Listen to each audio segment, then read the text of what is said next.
سارا واقعہ جڑا غار ہرا دے اندر پیش آیا،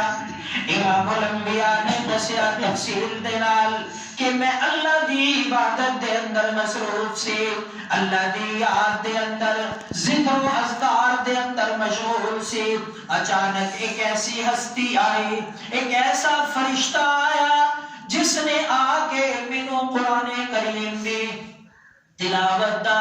آغاز کیتا اور اے چند آیتاں مینوں پڑھ کے سنائیاں۔ اقرا بسم ربک الذی خلق خلق الانسان من علق اقرا وربک الاکرم الذی علم بالقلم علم الانسان ما لم يعلم۔ اے واقعہ پیش آ رہا ہے جدو ایک گفتگو ایک گل بات سنی ورقہ بن نوفل دے،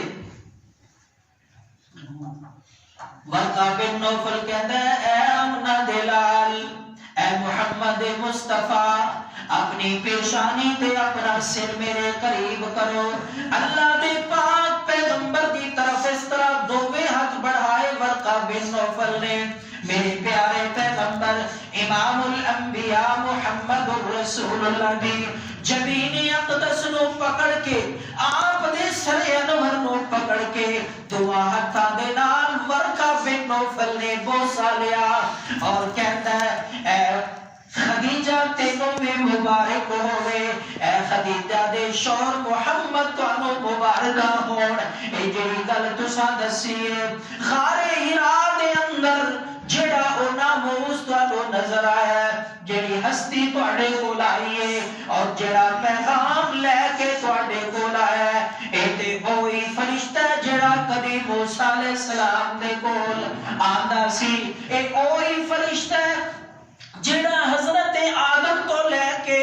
حضرت عیسیٰ علیہ السلام دے کول 1,24,000 نبیاں دے کول اللہ دا پیغام لے کے وحی الہی لے کے آندا سی۔ تانوں مبارکہ ہون، تانوں بھی اللہ کریم نے چن لیا ہے نبوت واسطے، رسالت واسطے، پیغمبری واسطے، اللہ نے تہاڈا بھی انتخاب کر لیا ہے۔ اور جڑا کلام تسی سنا رہے ہو، ورقہ بن نوفل کہتا ہے رب کعبہ دی قسم ہے اے اوہی کلام ہے جڑا کلام جس دا خلاصہ، جس دے مضامین اللہ نے چند خلاصے دے طور تے تورات دے اندر نازل کیتے، انجیل دے اندر نازل کیتے، جس کلام دیاں بشارتاں تے خوشخبریاں اللہ نے پہلی آسمانی کتاباں اور صحیفیاں دے اندر نازل کیتیاں، یہ وہ کلام ہے۔ کیڑا کلام ہے جہدے تذکرے اللہ نے تورات دے اندر